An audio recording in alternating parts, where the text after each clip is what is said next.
La CNPS et sa nouvelle application mobile du régime social des travailleurs indépendants, NCA Banque Côte d'Ivoire, le vrai visage de la banque, et Leadway V vous offre RTI Money. Bonsoir à tous et bienvenue dans RTI Money, votre magazine qui vous parle de banque, d'assurance, de finance et plus généralement de votre argent. Et comme chaque mercredi soir, j'ai le plaisir de vous accueillir avec vos chroniqueurs préférés. Soraya, de quoi allons-nous parler ce soir dans les bons plans ? Alors Justine, est-ce que vous savez qu'il est possible de vous faire assister pour toutes vos transactions mobile money et on en parle tout à l'heure. Merci Soraya. Avec vous Christelle, on va en savoir un peu plus sur ce qu'on appelle un gestionnaire de succession bancaire. Alors Justine, la perte d'un parent ou d'un conjoint vient avec son lot de chagrin et de douleur, mais aussi avec une tonne de paperasse liée à la gestion de l'héritage. Alors je vous propose aujourd'hui de découvrir cette fonction peu connue par le grand public. Et on n'imagine pas une émission RTI Money sans le monsieur chiffre, Landry, qui nous parle ce soir de la production et véhicule. Tout à fait Justine, 950 000 tonnes, c'est la production pour l'année 2020 et nous en parlons dans quelques instants. Ne manquez pas le Money Time. Ce soir, un mot de la bourse à l'honneur, l'indice boursier. Et puis en fin d'émission, je recevrai avec plaisir Sarah Koulibaly, directrice et fondatrice de Naïma Dolls SA, première marque de jouets ethniques en Côte d'Ivoire, avec qui on parlera de la fabrication et de la distribution des jouets dans notre pays. Mais avant, voici EcoChiffre.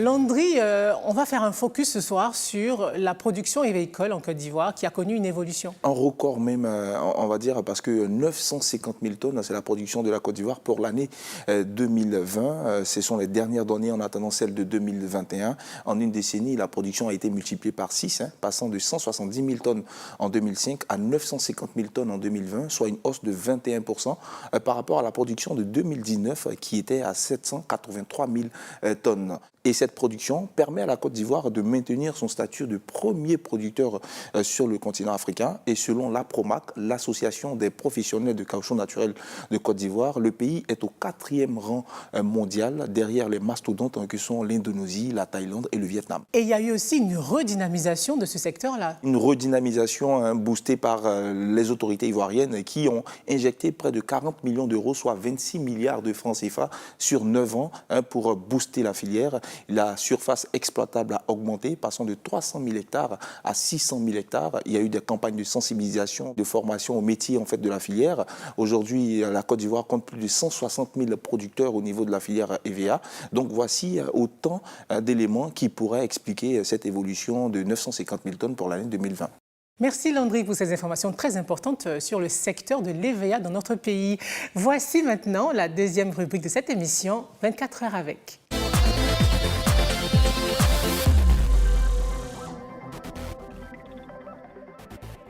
Christelle, avez-vous, on va en savoir un peu plus ce soir sur le métier de gestionnaire de succession bancaire. Oui, Justine, c'est un juriste qui travaille au sein d'un établissement bancaire et qui est chargé de mettre à disposition le solde du compte d'un client de la banque décédé à ses ayants droit.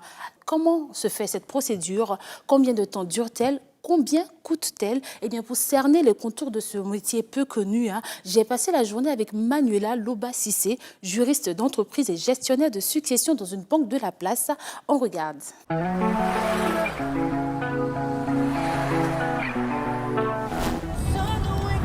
Comme chaque matin, Manuela tente de se frayer un chemin dans les ruelles du quartier des banques à Abidjan.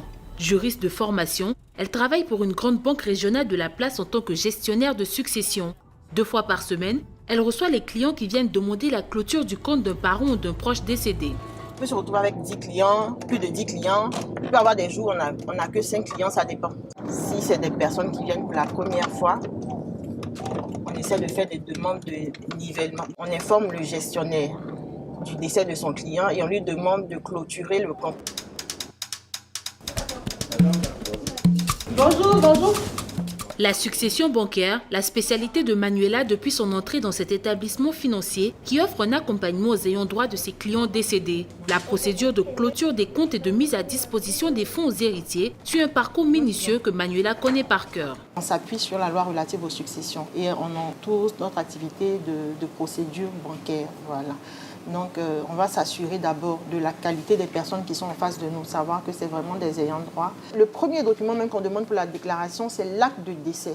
Lorsqu'ils viennent avec l'acte de décès, nous, on regarde sur le compte du client pour voir le solde du compte. Et c'est en fonction de ce solde-là que la liste est donnée aux ayants droit. Fabrice, Oui. tu as pu installer la prochaine cliente? Oui, madame. Tu l'as mise dans quelle box, s'il te Dans le plaît? box 3. 3, merci. Ce jour-là, Manuela va recevoir Happy Yapi, une veuve d'une 60aine d'années qui a perdu son mari en août 2019. Cette mère de 3 enfants vient enfin d'obtenir en justice les derniers documents nécessaires pour finaliser son dossier de succession. C'était 3 actes d'individualité que vous avez demandé. Normalement, après ça, ça devrait être bon. Soulagée, la veuve voit enfin le bout du tunnel après avoir dû réunir les nombreux documents exigés par la loi. En novembre 2019, je suis allée à la mairie, ils ont dit non, que le délai a déjà passé d'aller à la justice. Je suis allée à la justice, on donné des papiers à remplir. Et depuis, j'ai attendu acte de décès pendant 1 an. Maintenant, ils m'ont dit de faire d'autres papiers encore, acte de notoriété, et puis acte de non-opposition, tout ça là, j'ai fourni tous ces dossiers-là. Bonsoir, bonsoir. On a combien de chèques aujourd'hui?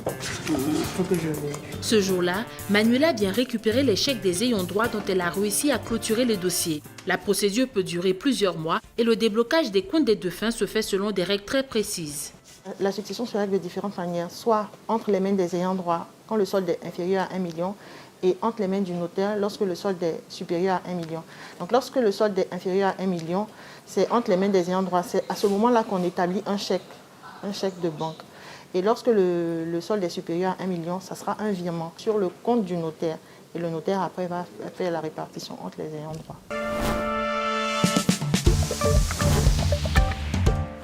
Dans ce processus de succession bancaire, Manuela doit souvent faire face à des situations délicates, des tensions familiales ou encore des imbroglios juridiques. La gestionnaire de succession doit pouvoir gérer ses émotions sans oublier d'avoir du flair pour détecter d'éventuelles fraudes. Il arrive des cas où on se transforme en psychologue même, où on se retrouve en train de donner, essayer de remonter le moral même aux ayants droit. Il arrive aussi des cas où les ayants droit sont très en colère parce qu'ils ne comprennent pas la procédure, ils se disent que ça traîne pour rien alors qu'il suffit juste de communiquer. Et bon, il arrive des cas aussi où il y a des fraudes même. Les documents qui sont produits par les ayants droit sont des faux. Dans les cas de grosse succession, la procédure nécessite l'intervention d'un notaire. Manuela a aujourd'hui rendez-vous avec Maître Biti Kouyaté qui gère plusieurs dossiers de clôture de comptes de personnes décédées qui ont laissé plus d'1 million en banque. Pour un de vos dossiers, il faut des certificats d'individualité. Pour dire que bien qu'il soit mentionné tel nom sur l'acte de décès, c'est bel et bien la même personne. Ici, le notaire accompagne la banque dans le traitement et le montage des dossiers des grosses successions, calcul des impôts, répartition des parts entre ayants droit, déclenchement des virements, un rôle capital tenu par cet officier de justice habitué à ces procédures qui n'aboutissent qu'après des mois d'attente. Entre obtenir le jugement d'hérédité, le certificat de non-appel ni opposition, ça fait déjà 1 mois. Adresser la demande à la banque, que la banque traite le dossier. Malheureusement, quand c'est rapide, il faut compter 2 mois ou 3. Avec certaines banques, c'est 6 mois, 1 an, on ne sait pas trop pourquoi. Mais sinon, en général, quand il y a tous les documents, que la banque collabore, bon, dans les 3 à 6 mois, c'est réglé. Pour l'année 2021, Manuela et ses collègues ont traité environ 300 dossiers de succession bancaire, un nombre qui reste modeste alors que par manque d'informations, des milliers de comptes de personnes décédées dorment encore dans les livres des banques du pays. Christelle, qu'est-ce qu'on appelle compte inactif ou compte dormant et est-ce qu'on sait combien de comptes dormants on a ici en Côte d'Ivoire? Un compte inactif, c'est un compte détenu dans un livre d'un organisme financier qui n'a fait l'objet d'aucune intervention depuis 10 ans. On n'a pas les chiffres consolidés de ces comptes inactifs en Côte d'Ivoire, mais chaque banque est tenue de rendre publique la liste de ces comptes inactifs afin d'attirer l'attention des ayants droit. Alors, dernièrement, en 2021, la Société Générale a fait sortir une liste de plus de 11 000 comptes inactifs en Côte d'Ivoire. Et que se passe-t-il quand on a épuisé tous les recours ou qu'on ne trouve pas les ayants droit? Alors, les banques sont tenues de rechercher, comme j'ai dit, tous les titulaires des comptes inactifs ou leurs ayants droit à travers des communiqués de presse pendant une période de 10 ans. Après cette période-là, ces fonds sont transférés à la Banque centrale des États de l'Afrique de l'Ouest, la BCAO, où cet argent va rester pendant 20 ans. Ça nous fait un total de 30 ans et après cette période-là, les fonds deviennent la propriété de l'État. Mais il faut savoir qu'à partir de la mise en vigueur du texte communautaire, ces fonds ne seront plus transférés à la Banque centrale des États de l'Afrique de l'Ouest, mais plutôt à la Caisse de dépôt et de consignation de Côte d'Ivoire qui a été créée en 2018 et qui a pris fonction en 2019. Merci beaucoup Christelle pour ces informations très importantes. Voici maintenant les bons plans de Soraya.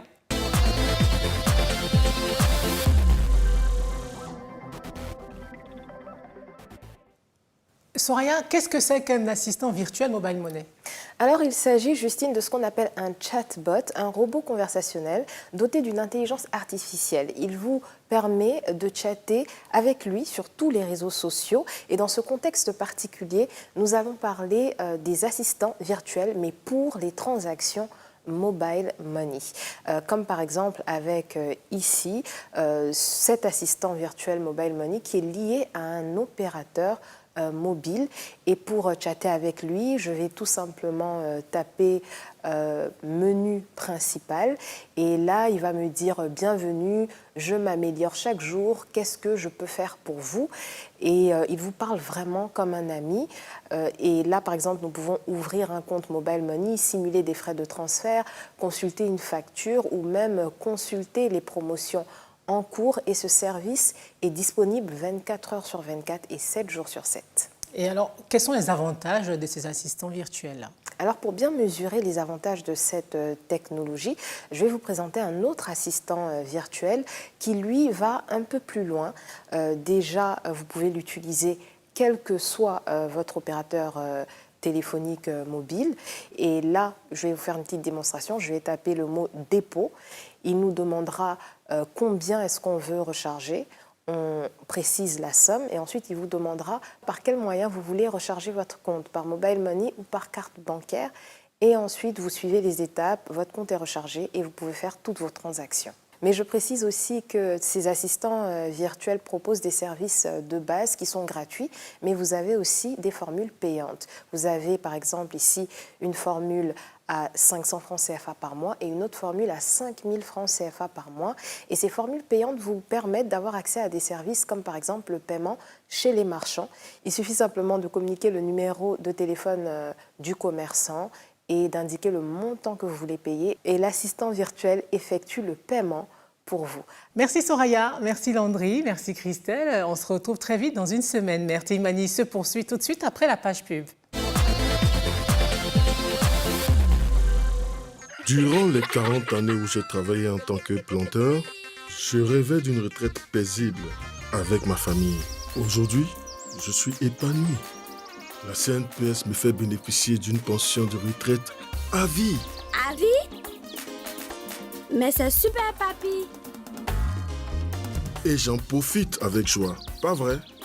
Oui! Toi aussi, enrôle-toi en agence ou en téléchargeant la nouvelle application CNPS. La CNPS, maintenant, c'est pour tout le monde. À la recherche d'une offre qui vous corresponde, découvrez nos offres de produits et services groupés NCA Bank, les packs tout en un. Compte chèque, découvert, carte bancaire, service bancaire à distance, assurance vie et plein d'autres avantages. Jeunes, artisans, fonctionnaires et salariés, quel que soit votre profil, nous avons le pack qui vous convient. Rendez-vous dans l'agence NCA Bank la plus proche et ouvrez votre compte. Plus d'infos 80 200 800. NCA Bank, le vrai visage de la banque. Chaque mois, je paye ma cotisation par Mobile Money. Je suis mon épargne via ma Leadway Vie. J'ai assuré l'avenir de ma fille et je suis tranquille. J'ai perdu ma mère. J'ai écrit à Leadway sur WhatsApp.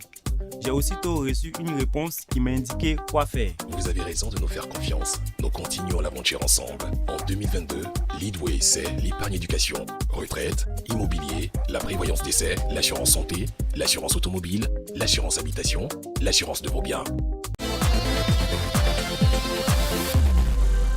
Vous suivez RTI Mani et vous faites bien, car dans quelques instants, je recevrai pour vous Sarah Coulibaly, fondatrice et directrice générale de Naïma Dolls SA, avec qui on parlera de la distribution et de la fabrication des jouets ethniques ici en Côte d'Ivoire. Mais avant, voici le Money Time, notre rubrique de décryptage d'une notion de la banque, de l'assurance, de la finance. Ce soir, focus sur un mot de la bourse, l'indice boursier. Regardez.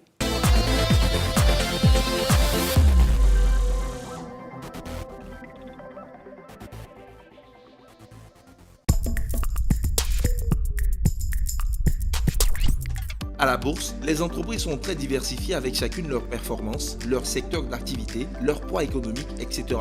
Il y a beaucoup de valeurs et donc beaucoup d'informations qui circulent, ce qui rend les marchés boursiers difficiles à suivre et à cerner en général. Pour simplifier les marchés, les acteurs ont mis en place un outil appelé indice boursier. Un indice est un indicateur chiffré qui classe par bloc les entreprises cotées à la bourse afin de mieux apprécier leur performance et par extension la performance de tout le marché boursier. L'indice est en général associé à un nombre, un pourcentage, qui représente la croissance des entreprises qui constituent l'indice. Ce taux prend en compte des données économiques telles que la capitalisation, le nombre d'actions en circulation, les transactions, etc. Les entreprises sont reparties dans les indices selon des critères propres au type d'indice. Les indices dits généralistes rassemblent les entreprises en fonction de la dimension économique. Ils sont les plus célèbres et les plus suivis parce qu'on y trouve en général les plus grosses entreprises, celles qui animent les marchés boursiers, tandis que les indices sectoriels réunissent uniquement les entreprises qui évoluent dans le même secteur d'activité. Avec les indices, il est plus facile pour un investisseur d'orienter ses choix pour investir par exemple dans les entreprises qui ont la plus grosse capitalisation ou dans les entreprises du secteur de la finance. Il suffira de regarder dans l'indice de référence de ce que l'on recherche. L'indice permet aussi de voir les performances de chaque bloc et secteur d'activité. Parmi les indices les plus connus, on dénote le SP500 qui rassemble les 500 plus grandes entreprises de la bourse de New York avec des entreprises comme Apple. Il y a aussi le CAC 40 qui est l'indice boursier phare de la bourse de Paris. Il réunit les 40 plus puissantes entreprises françaises. Le Nikkei 225 du côté du Japon regroupe les 225 plus grandes sociétés japonaises. À la BRVM, la bourse régionale de l'UEMOA, il y a 2 indices généralistes et 7 indices sectoriels. L'indice généraliste, BRVM Composite, prend en compte toutes les 46 sociétés cotées à la bourse de l'UEMOA. Tandis que l'indice BRVM 10 est un peu plus sélectif. Il rassemble les 10 sociétés les plus actives, celles dont les actions sont les plus achetées et vendues. Cet indice est révisé 4 fois par an pour s'assurer que les entreprises qui y figurent respectent bien les conditions d'admission. On retrouve en tête de liste du BRVM 10 la Sonatel, l'opérateur téléphonique du Sénégal et d'autres entreprises comme Onatel Burkina Faso, Société Générale Côte d'Ivoire, CFAO Côte d'Ivoire, etc. En ce qui concerne les indices sectoriels, on a l'indice BRVM Agriculture qui compte 5 entreprises du secteur agricole. Il y a un indice pour le secteur de la finance, de l'industrie, du transport, de la distribution, des services publics et autres services. Si un indice affiche une hausse, cela signifie que la plupart des entreprises comprises dans cet indice ont fait de bons résultats. L'indice BRVM Industrie, par exemple, à la date du 25 octobre, affichait une hausse de 3,71%. Un résultat qui témoigne de la confiance des investisseurs dans le secteur de l'industrie. A contrario, l'indice BRVM Transport a enregistré à la même date une baisse de 0,48%. Cela représente une diminution de l'intérêt des investisseurs pour les entreprises de ce secteur. Mais attention, l'indice est une moyenne. Certaines composantes peuvent afficher des résultats contraires aux résultats généraux présentés par les indices. L'indice donne une vue d'ensemble, mais à la bourse, chaque entreprise a sa spécificité.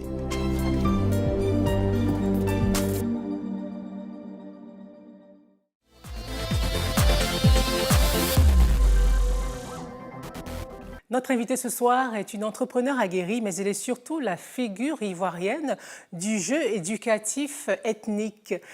Sarah Coulibaly, bonsoir. Bonsoir Justine. Vous avez fondé Naïma Dolls SA depuis 2016. Oui. Comment vous vient l'idée de créer cette entreprise?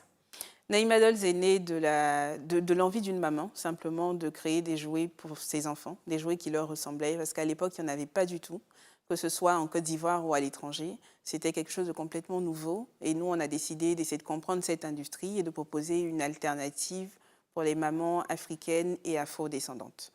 Alors, quel est le potentiel de ce marché sur lequel vous êtes arrivé depuis 2016, on l'a dit? On est en Côte d'Ivoire notamment et en Afrique de manière plus générale, on est sur la part de marché qui a la plus grosse perspective de croissance parce qu'elle est appuyée sur une démographie qui est galopante et qui est appuyée sur une population qui est relativement jeune. En Côte d'Ivoire, pour être plus précise, on a estimé qu'on était 28 millions d'habitants lors du dernier recensement, avec 38% de personnes qui avaient entre 0 et 14 ans, ce qui est notre cible. On a à peu près 10 millions d'enfants à qui nous pouvons offrir des jouets qui leur ressemblent. Et quand on sait qu'un Ivoirien, en moyenne, achète des jouets assez régulièrement pour ses enfants, on peut vite faire le calcul et savoir qu'on a un boulevard devant nous. Comment est-ce que Naïma Dolls SA arrive à se faire de la place? Quelle est sa stratégie? La stratégie est simple, on connaît le marché, on connaît la population, on connaît l'identité et surtout, il n'y avait personne avant nous. On avait des acteurs extérieurs qui exportaient leurs produits chez nous en Côte d'Ivoire, donc on était seulement des consommateurs, on n'était pas acteurs du marché. Et nous sommes les premiers acteurs à nous adresser à cette industrie-là et à vouloir venir avec tant la qualité que l'identité africaine. Et quels sont les obstacles dans la mise en œuvre de votre stratégie? Le premier obstacle qu'on a rencontré cette année, c'est suite à la pandémie, étant donné qu'on ne produit pas localement, et c'est quelque chose que je souhaite vraiment, véritablement, de pouvoir, même si ce n'est pas encore à 100%, mais au moins pouvoir produire 60% des jouets ici. Ça nous permet de créer de l'emploi et ça nous permet de ne pas être tributaire des problèmes de transit qu'on a rencontrés pendant la pandémie. Pourquoi est-ce qu'on n'arrive pas à produire localement? Pour le moment, on n'arrive pas à produire localement parce qu'une usine, ça coûte cher à mettre en place. Et la deuxième raison, c'est qu'il y avait un travail commercial à faire pour être sûr que la production faite par cette usine-là puisse être absorbée par le marché. Et pour terminer, il y avait aussi une question de qualification de main-d'œuvre locale parce qu'on espère être la première usine de ce genre. Et pour ça, il faut avoir les personnes ressources pour être sûr que le travail est fait correctement. Donc les premières difficultés qu'on rencontre, c'est des fois l'éloignement entre le site de production et le site de consommation. Réussir à le faire va nous permettre de baisser encore nos coûts et nous permettre d'avoir des produits plus accessibles et de ventiler aussi la sous-région. Parce qu'on sera beaucoup plus proche des différents points qui, des fois, nous sollicitent, mais on ne peut pas. Les deuxièmes difficultés sont celles que rencontrent tous les entrepreneurs. C'est que quand on est sur un business qui croît aussi rapidement, on a des problématiques de financement qui sont rapides. Et justement, comment vous avez fait, vous? J'ai fait comme tout entrepreneur qui démarre en réinvestissant à chaque fois.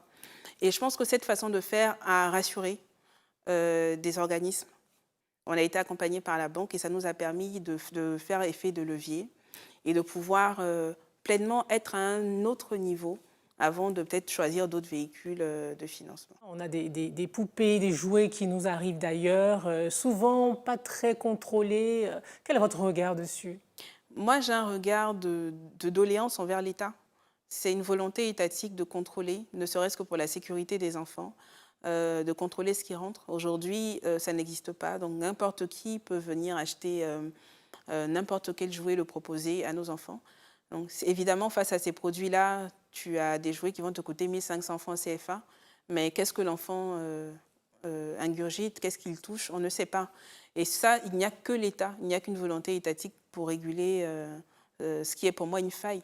Vous êtes la première marque de figurines, de jeux éducatifs, de jeux de société ici en Côte d'Ivoire. Quel est le coût, par exemple, prenons la poupée Naïma, celle qui est en vogue en ce moment. Quel est le coût de production de la poupée Naïma Dolls? La poupée Naïma nous coûte, on va dire, 1/3 de son prix public hors taxe. Pour pouvoir faire, avant de pouvoir créer une poupée, on a tout un travail de recherche à faire, donc on a toute l'équipe à rémunérer. Expliquez-nous.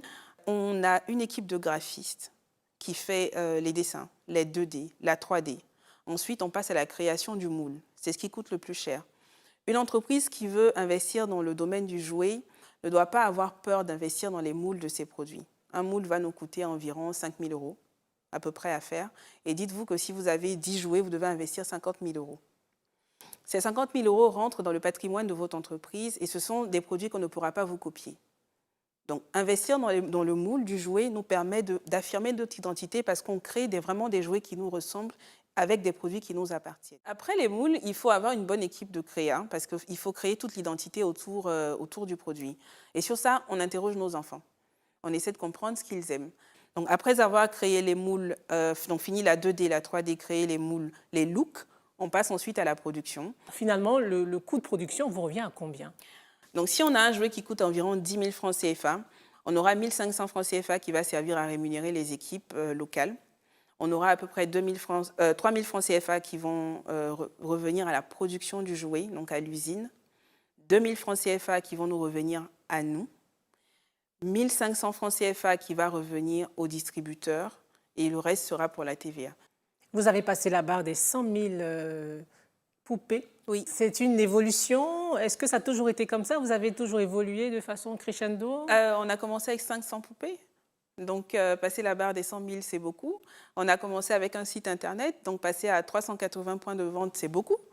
Jusque cette année, on n'était disponible qu'à Abidjan. Aujourd'hui, on trouve des produits Naïma jusqu'à Korogo, Boaké, dans toutes les grandes villes. Et il y a aussi le développement à l'international. Parce que je me dis qu'on ne peut pas mettre autant de moyens, de temps, sans même forcément parler d'argent, avoir des produits de qualité et avoir le complexe de les proposer aux États-Unis, par exemple. Donc nous, aujourd'hui, on veut vraiment libéraliser et rendre ces produits-là accessibles partout. Et après, on a Naïma qui est en train de devenir un personnage à part entière en s'attaquant aux médias. Sarah Koulibaly, merci d'avoir répondu aux questions de RTI Mani. Merci à vous. RTI Mani, c'est maintenant terminé pour ce soir. Merci de nous avoir suivis. Rendez-vous dans une semaine pour une nouvelle édition de votre magazine sur la banque, les assurances et les finances. Bonsoir. La CNPS et sa nouvelle application mobile du régime social des travailleurs indépendants, NCA Bank Côte d'Ivoire, le vrai visage de la banque, et Leadway V vous ont offert RTI Mani.